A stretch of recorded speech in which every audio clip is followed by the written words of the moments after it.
Hi friends, it's Deb with the Burlap Garden, and today I am canning Swiss chard. Here's some beautiful Swiss chard that I had picked out of my garden yesterday. Aren't those leaves gorgeous? There's rainbow chard and Ford Hook chard. Anyways, I picked, I'd have to say 2 sink loads full. I don't know how else to measure it. But anyways, this is what I'm canning up into pint-sized jars. And I'm pressure canning because it is a low acid food. And I will be pressure canning for 70 minutes. Now I suggest that you check with your local extension office to find out the proper canning pressure for your altitude. Okay, so what I have going on here is I'm going to chop this chard into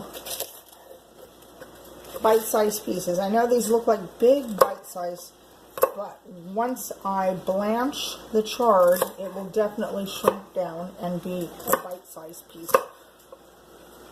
Now, what we like about canning chard is it resembles in taste spinach, canned spinach. So it's a good thing to have on the pantry shelf. Anyways, I'm cutting this up and I'm getting ready to put it over in my boiling water that I have going over on the stove.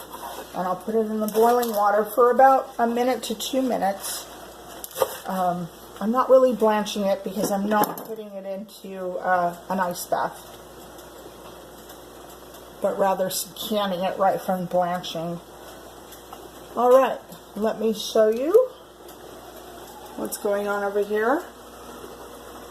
There is my pot over here with the boiling water, and in the teapot I have distilled water that's boiling, and over here in my pressure canner I already have Swiss chard in pint-sized jars ready to go. I didn't think you would want to watch me can up every single jar, so I brought you along just to watch me during the last jar. Alright, let's get to it.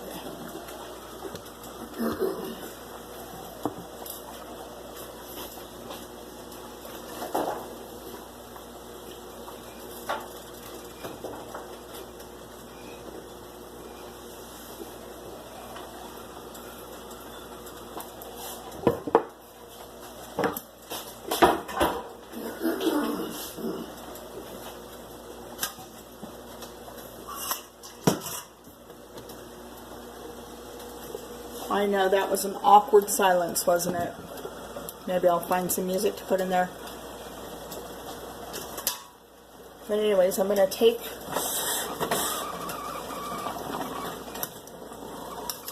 this spoon and push it down under there. And I'm going to let this boil for about 1 minute.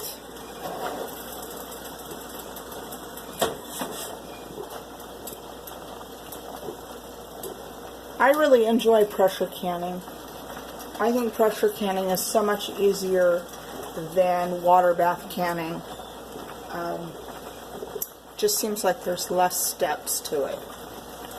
And I like that I am able to take a lot of things out of my garden and can them up for winter use by using a pressure canning method.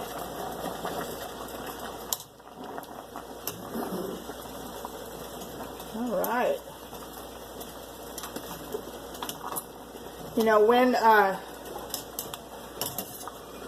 I'm busy or in a hurry, it sure is nice to be able to grab things off of the pantry shelf that I had canned up from my garden harvest. So that's one of the reasons why I enjoy canning. Okay, I'm going to move you back over here.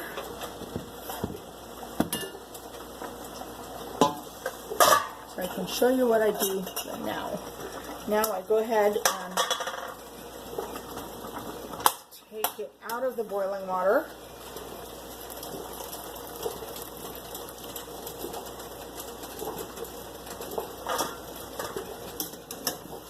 You know, I just discovered canning chard 2 years ago.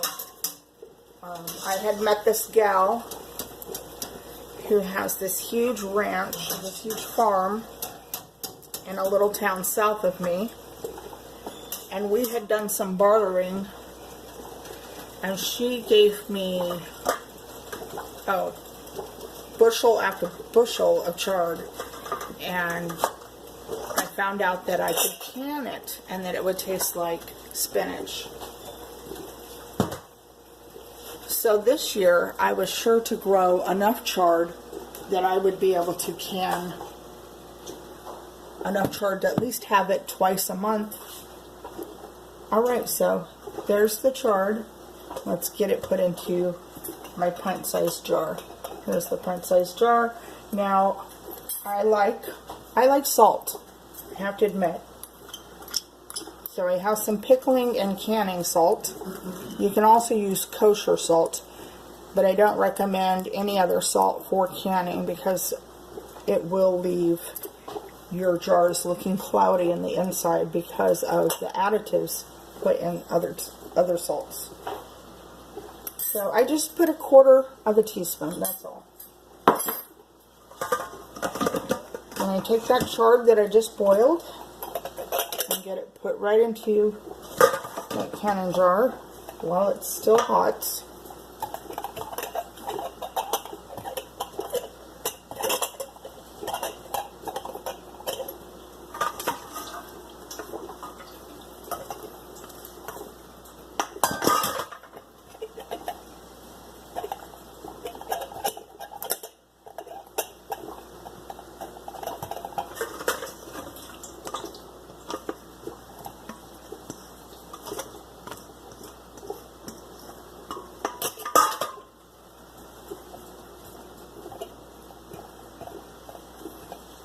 Now, a pint will serve 2.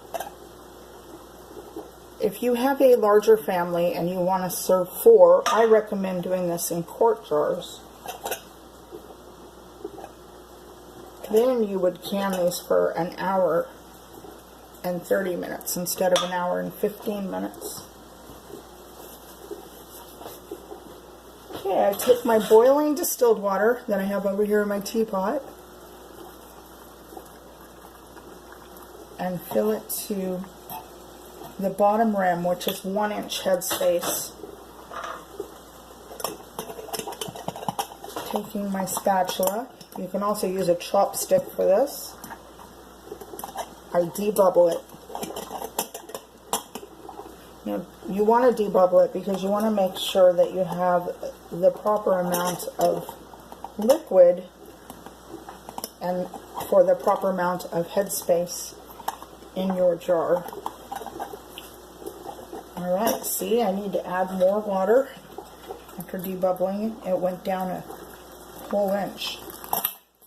Alright.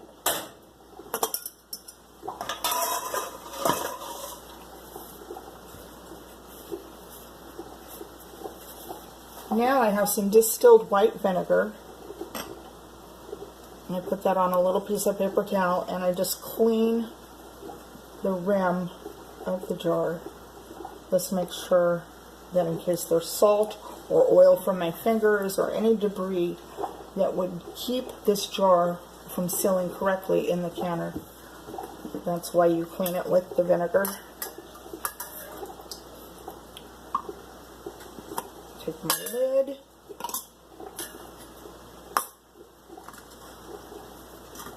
And get it on there fingertip tight. And what that means, fingertip tight, is just as strong as you can do it with your fingertips. Alright, it's ready for the canner. Now, one of the tips I have for pressure canning to keep the jars from getting cloudy is to take the rest of that distilled vinegar and pour it right into the canner before you put the lid on. Alright, I'm going to put the lid on this canner and get a strong steam going for 10 minutes. And then put put the weight on it, and pressure can it for 70 minutes. Well, I hope you like this video. I hope you'll give Swiss chard a try.